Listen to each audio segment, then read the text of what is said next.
Hello and welcome to our discussion of the case study Siemens ShareNet, Building a Knowledge Network. This case describes the development and implementation of a knowledge management network for the sales and marketing function of Siemens Information and Communication Network Group, short form ICN. The case focuses on the choices Siemens made to overcome the common problems that these knowledge networks face. These problems are: number one, knowledge exists in multiple forms, that is, tacit and codified. Number two, knowledge is context specific. Three, knowledge is hard to measure in terms of quality and value. Four, the costs and benefits to its codification and transfer fall upon network participants asymmetrically. Don't worry if you do not understand some of these problems much clearly. We shall discuss each problem in detail in the next sessions.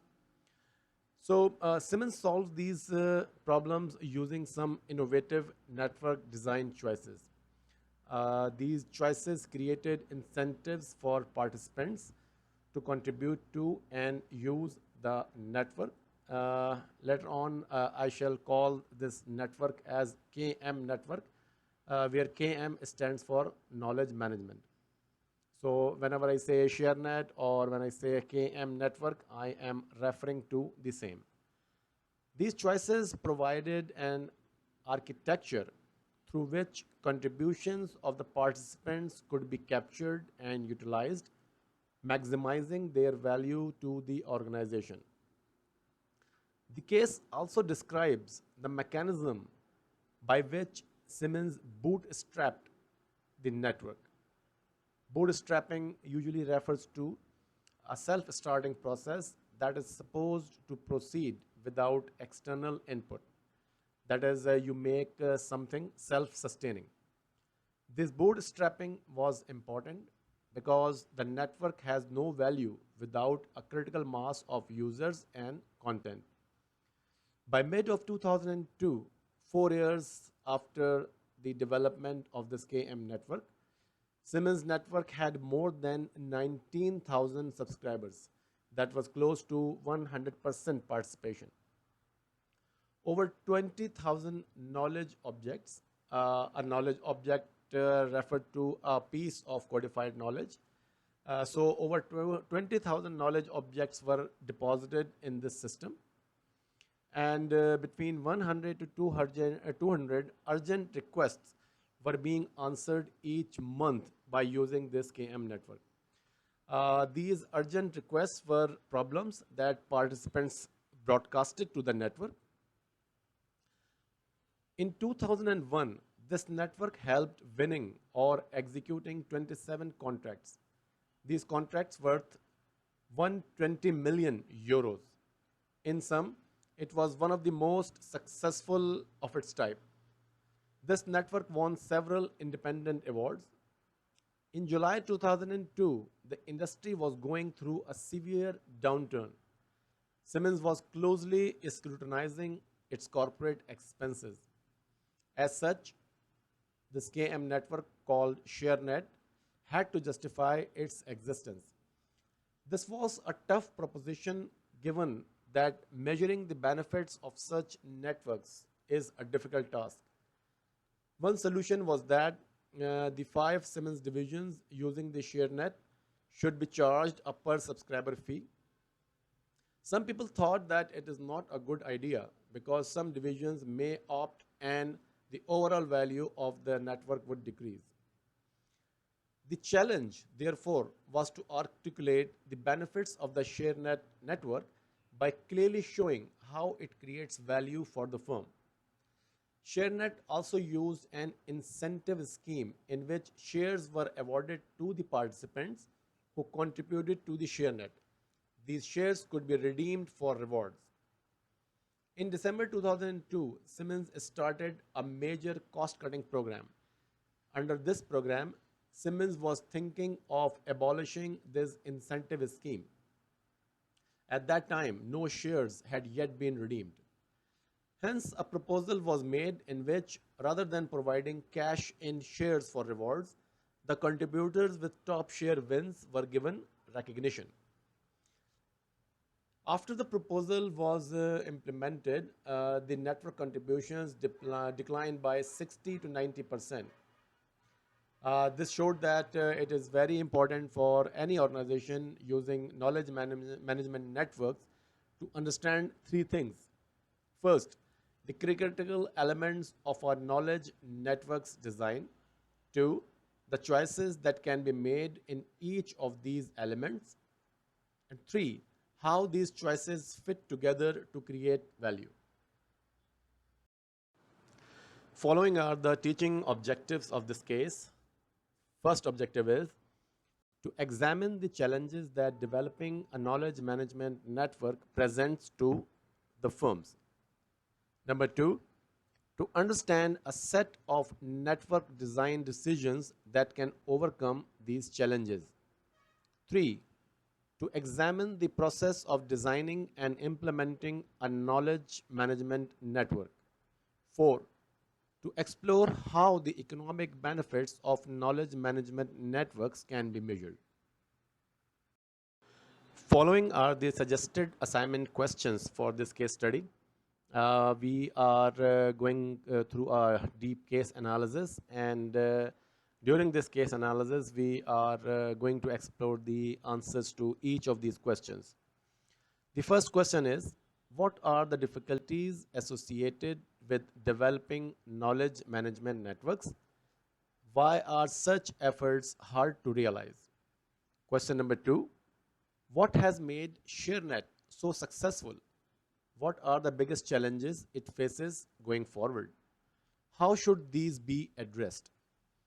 Question number three, should ICN's 5 product divisions be charged to use ShareNet?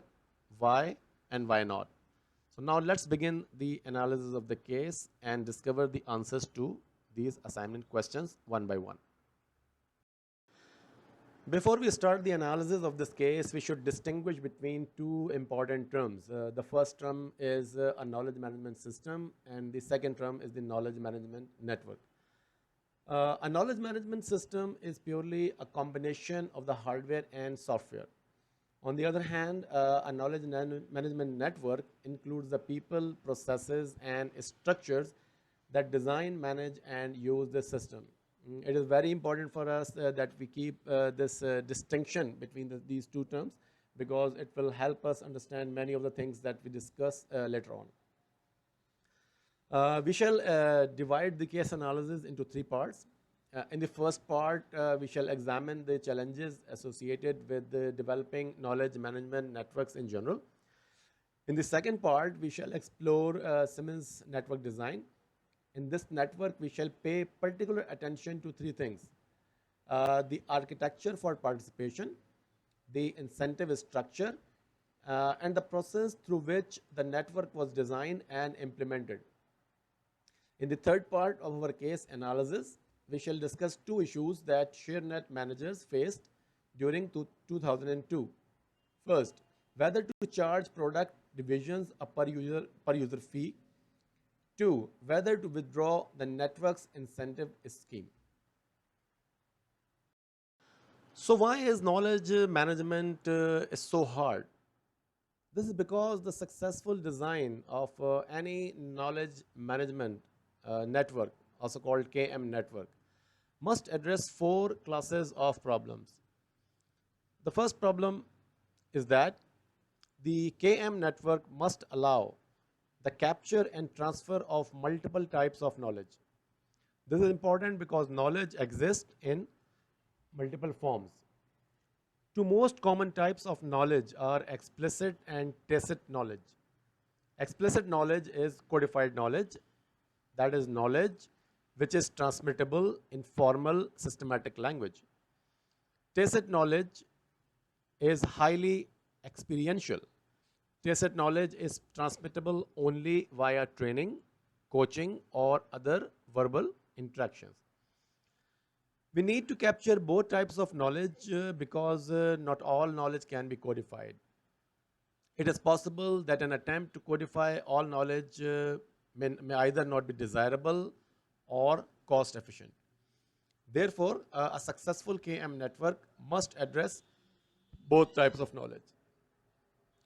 The second problem relates to the difference between data, information, and knowledge.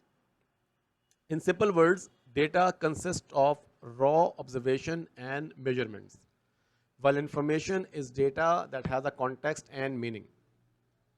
Knowledge represents the ability to put this information to use.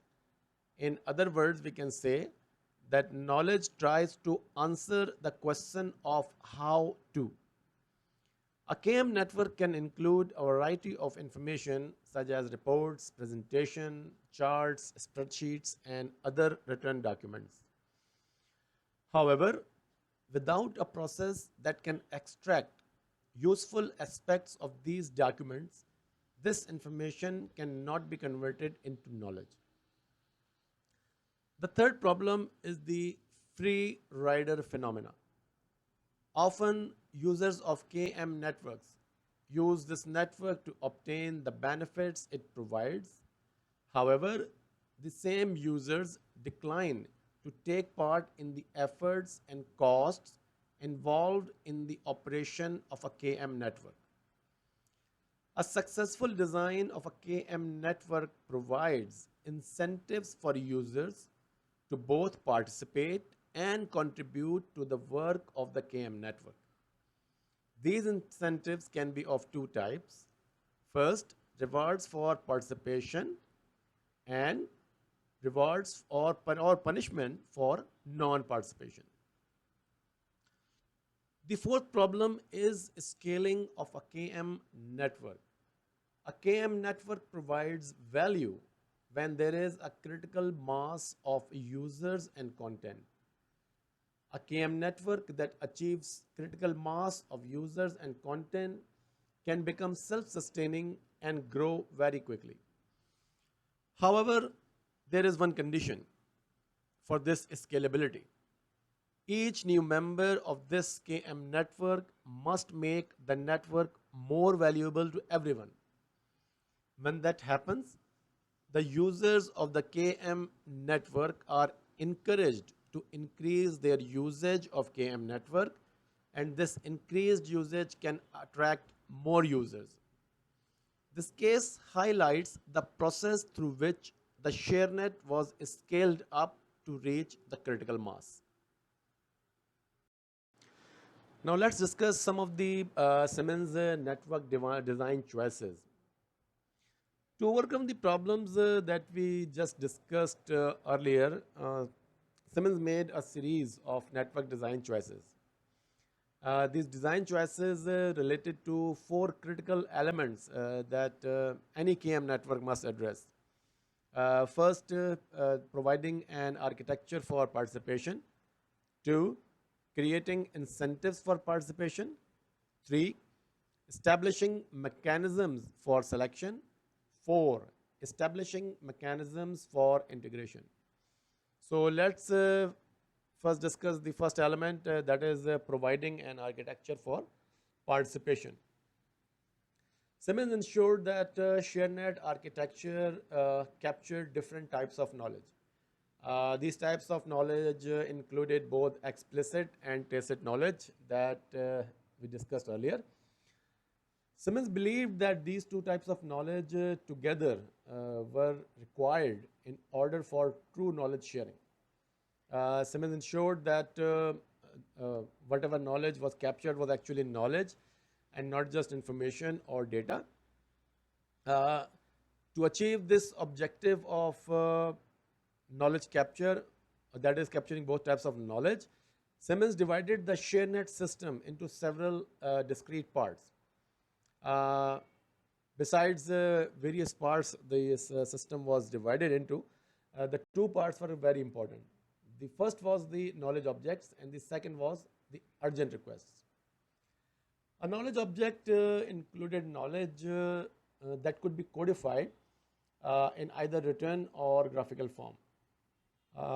This knowledge was provided by the participants of ShareNet, and all knowledge objects were stored in a repository called a knowledge library. On the other hand, an urgent request was any problem that was broadcasted to the ShareNet network by its participants. Urgent requests were used as a method to allow a participant to transfer knowledge that had not been or could not be codified by establishing a direct person to person contact. These urgent requests were like asking the whole Siemens company to help related to any particular problem that a participant may have. The person using urgent requests would not know where the answer will come from. To do this, Siemens proactively codified knowledge provided by participants using an interactive question and answer process. Uh, the knowledge objects and urgent requests provided participants the opportunity to explain their experiences gained in the field and to describe the solution they had invented for the similar problems they faced. Doing so, Siemens ensured that ShareNet was not just another brochureware. That is to say that a brochureware is a system that actually includes the same type of information that already exists somewhere. So that means to say that the knowledge contained in the ShareNet had innovative solutions to the problem and not just the replication of the information present elsewhere. Siemens created various incentives for participation to both contribute to and use the KM network. The incentive system was intended to overcome the free rider problem, as we discussed earlier. Siemens revised this incentive system over time as they learned more about the impact of their design choices of KM network, that is ShareNet. The final incentive system awarded shares to users for their contribution. This incentive scheme also weighted the usefulness of the contribution. This usefulness of contribution was measured by rating of contribution by the other participants of ShareNet. Shares could be redeemed for a variety of tangible rewards. For details, you should see the exhibit number 7 of the case study. The case states that contributing a success story earned 20 shares. A project, technical solution, or service or functional solution component also earned 20 shares. And technology objects or market or customer objects earned 10 shares each. On page 9, the case states that a share was worth €1. There was another point of view about the impact of the incentive scheme. Some people viewed these shares as a measure of status among network members. These people believed that getting direct recognition for how much their daily job was appreciated was the most important thing. And this is what counted and motivated these people to contribute to the ShareNet.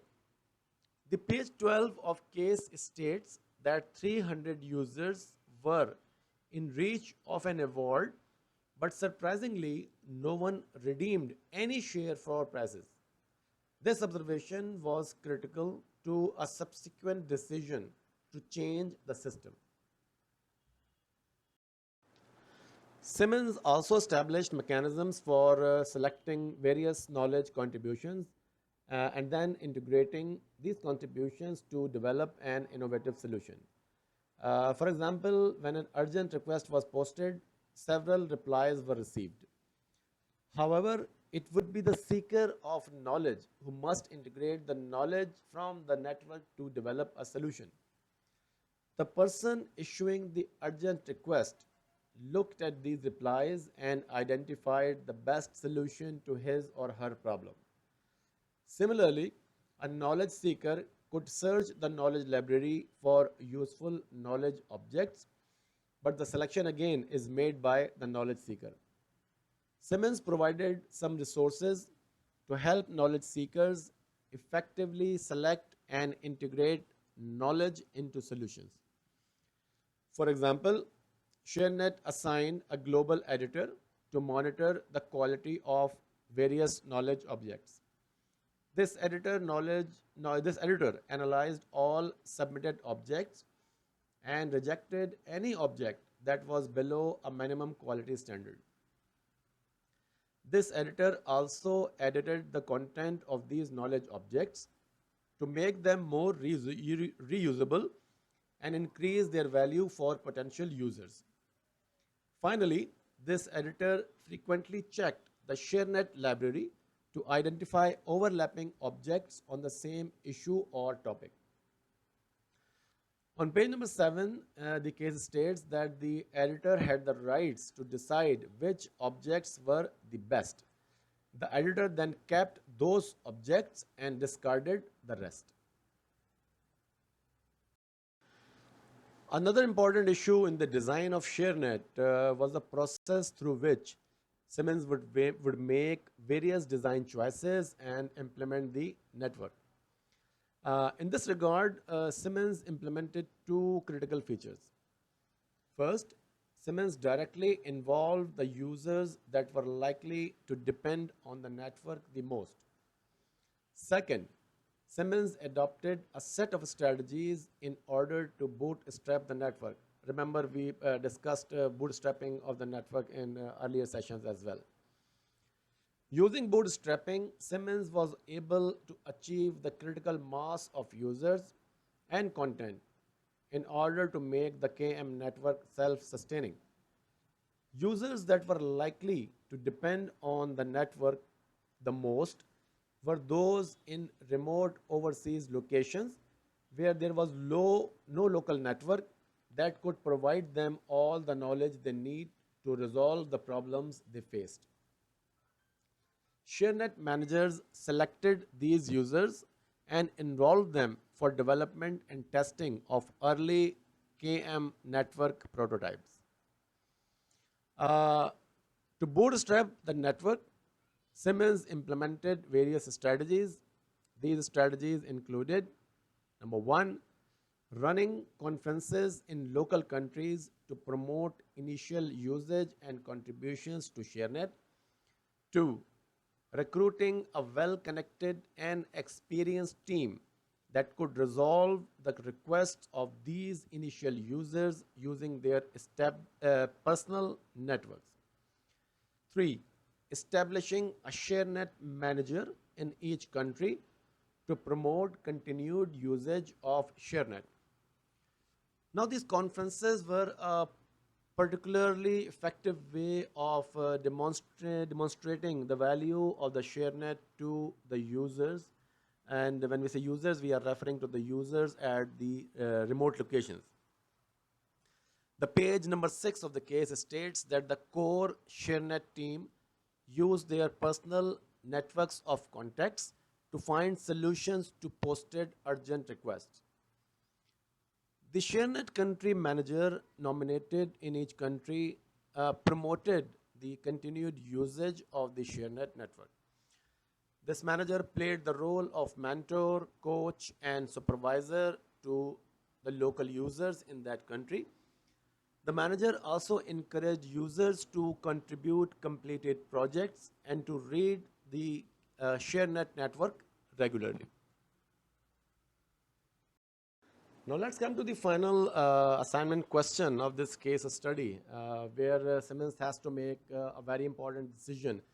That is whether they should charge a per user fee to the various product divisions that were using the ShareNet network. At the time of this case, ShareNet's managers were under increasing pressure to justify the cost of ShareNet. Estimated cost of this KM network was around $5.5 million per year.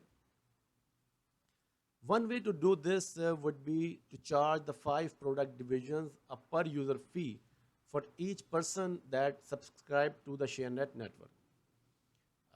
Doing so would allow each division to perform their cost benefit analysis of using ShareNet. This option would also increase the accountability of ShareNet to the product divisions. Since ShareNet was a grassroots initiative, this was a desirable goal. This way, the product divisions would decide whether ShareNet is worthwhile or not. However, there were many pitfalls or shortcomings to this idea. First, the benefits of ShareNet, as we discussed earlier, these benefits were asymmetric. We cannot predict exactly where they will arise. For example, if you look at the exhibit 13 of the case study, you will see that the projects won or executed with the help of ShareNet were in the main developing nations located far from Siemens headquarters in Munich, Germany. So what if the product divisions decided not to pay for sales staff in Germany to use the network?